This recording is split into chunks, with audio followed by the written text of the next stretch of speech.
ஷே நந்தி, வீடு மாளிகை எரிச்சாச்சு, பூட்டியாச்சு. இப்போ கணக்கு என்ன கணக்கு அப்படின்னா, இப்போ மந்திரத்தால் பூமி உலக நாடே கட்டிட்டார். உலக நாடே கட்டிட்டார். மானிட பிறவி அங்கன சப்புன்னு கிடப்பான். அவன் மாளிகை கட்டின மாளிகையை வீடு வாசல் விற்கிறதுக்கு விற்பனைக்கு இப்போ ஓடுவான். அப்படியே நாக்க தொங்க விட்டு நாய் மாதிரி அலைய விடுவார். முக்கால் சத்தியம் புரிஞ்சுக்கோங்கடா.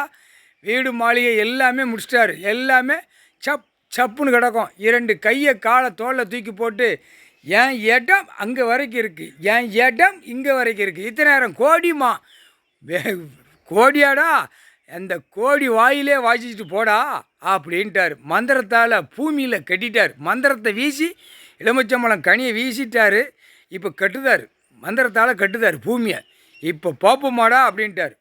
இத்தனாயிரம் கோடின்னு வாசித்து இடத்த கையை நீட்டி நீட்டி காட்டுவான் பாரு. அவன் வீட்டில் இளவு விழும், சாம்பலாக போகும், அவன் குடும்பத்தார் போயிடும். அதான் சிவன் சொத்து குலநாசம் போட்டாரா. இப்போ தான் இந்த குலநாசத்தை இப்போ விடுதாரு. நீயே வச்ச நாக்கில் நீயே சாவுடா அப்படின்ட்டார். ஆணும் பெண்ணும் இங்கே இடம் பார்க்க புரோக்கர்லேருந்து லேண்டு வாங்குறவன் போகிற வரம்புற இடத்த பார்த்து கையை நீட்டிக்கிட்டு இருப்பான். அவன் வீட்டில் சங்கு ஊது சத்தம் கேட்கும். சங்கு ஊதி எரிப்புக்கு போகும், சுடுகாட்டுக்கு எரிப்புக்கு. இன்றைக்கி நாள் போட்டாரா மோட்டா பேகலா. மந்திரத்தால் வீசி கட்டிட்டார். வீடு மாளிகையும் கட்டிட்டார். இடத்த பூமியை பூரா கட்டிட்டார்.